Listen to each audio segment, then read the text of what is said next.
Mobile पर आए SMS को पढ़कर पूर्णिमा के माथे पर सोच की लकीरें खिंच गई। मुझे इस नाम से संबोधित करने वाला यह कौन हो सकता है? कहीं अजय तो नहीं? मगर उसके पास मेरा यह नंबर कैसे हो सकता है? और फिर यूं 10 साल के लंबे अंतराल के बाद उसे अचानक क्या जरूरत पड़ गई मुझे याद करने की? हमारे बीच तो सब कुछ खत्म हो चुका है। मन में उठती आशंकाओं को नकारती पूर्णिमा ने वह अनजान नंबर ट्रू कॉलर पर सर्च किया तो उसका शक यकीन में बदल गया। यह अजय ही था। पूर्णिमा ने एसएमएस का कोई जवाब नहीं दिया और डिलीट कर दिया। अजय उसका अतीत था। कॉलेज के दिनों उनका प्यार पूरे परवान पर था। दोनों शादी करने के लिए प्रतिबद्ध थे। अजय उसे बहुत प्यार करता था, मगर उसके प्यार में एकाधिकार की भावना हद से ज्यादा थी। अजय के प्यार को देखकर शुरू में पूर्णिमा को अपने आप पर बहुत नाज होता था। इतना प्यार करने वाला प्रेमी पाकर उसके पांव जमीन पर नहीं टिकते थे।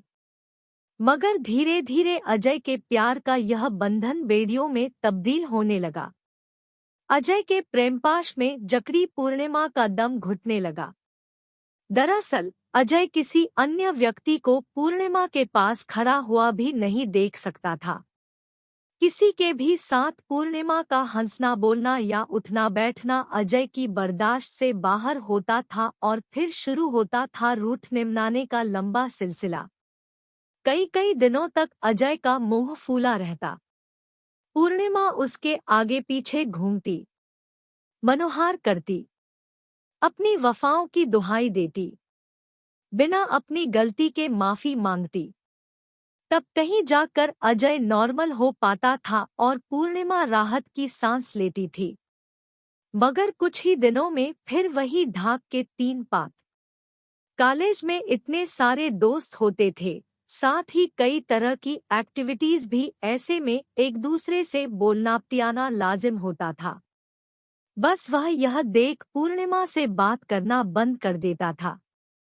पूर्णिमा एक बार फिर अपनी सारी ऊर्जा इकट्ठा कर उसे मनाने में जुट जाती थी।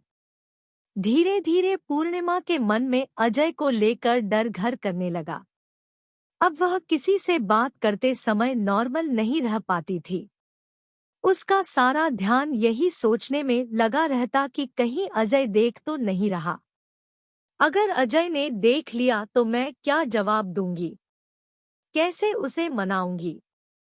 उसे कुछ भी कह दूं वह संतुष्ट तो होगा नहीं। क्या सबूत दूंगी उसे अपने पाकसाफ होने का आदि? कॉलेज खत्म होते होते आखिर पूर्णिमा ने अजय से ब्रेकअप करने का निश्चय कर ही लिया।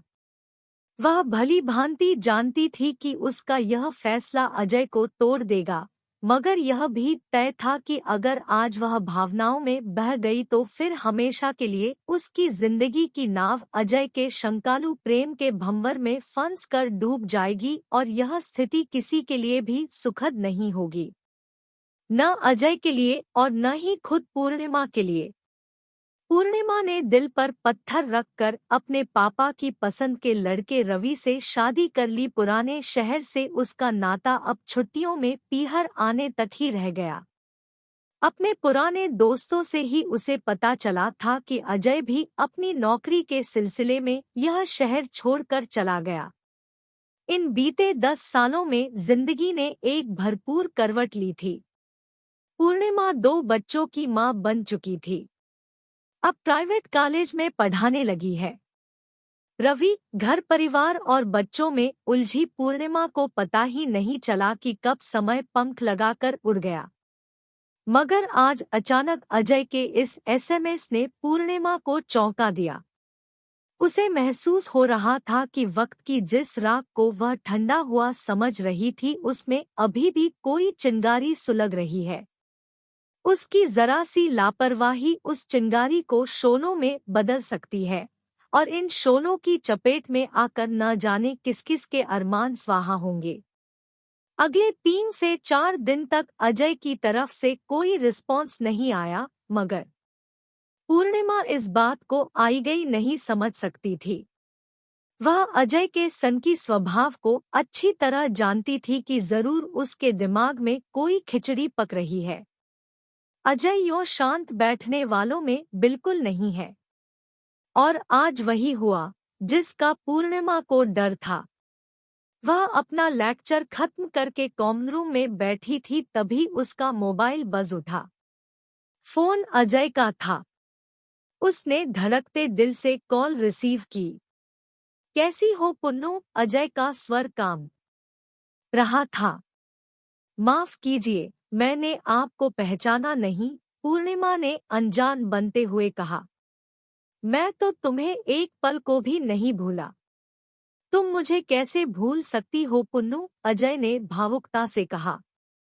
पूर्णिमा मौन रही। मैं अजय बोल रहा हूँ। 10 साल बीत गए। कोई ऐसा दिन नहीं गुजरा जब तुम याद न आई हो। और तुम मुझे भूल गई।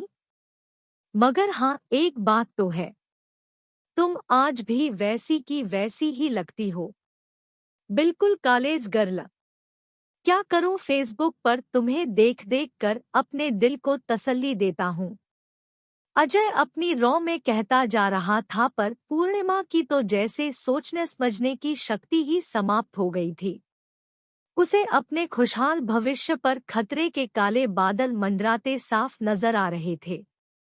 अभी फोन रखती हूँ, मेरी क्लास का टाइम हो रहा है, कहते हुए पूर्णिमा ने फोन काट दिया और सिर पकड़कर बैठ गई। चपरासी से एक कप कॉफी लाने को कहकर वह इस अनचाही मुसीबत से निपटने का उपाय सोचने लगी। मगर यह आसान न था। अजय की फोन कॉल्स और एसएमएस की संख्या दिनोंदिन बढ़ती जा रही थी। कभी कभार व्हाट्सएप पर भी मैसेज आने लगे थे। पूर्णिमा चाहती तो उसे ब्लॉक कर सकती थी, मगर वह जानती थी कि टूटा हुआ आशिक चोट खाए सांप जैसा होता है। अगर वह सख्ती से पेश आई तो गुस्साया अजय न जाने कौन सा ऐसा कदम उठा ले जो उसके लिए घातक हो। हाँ, वह उसके किसी भी मैसेज का कोई जवाब नहीं देती थी। खुद उसे कभी फोन भी नहीं करती थी। मगर अजय के फोन वह रिसीव अवश्य करती थी, ताकि उसका मेल ईगो संतुष्ट रहे।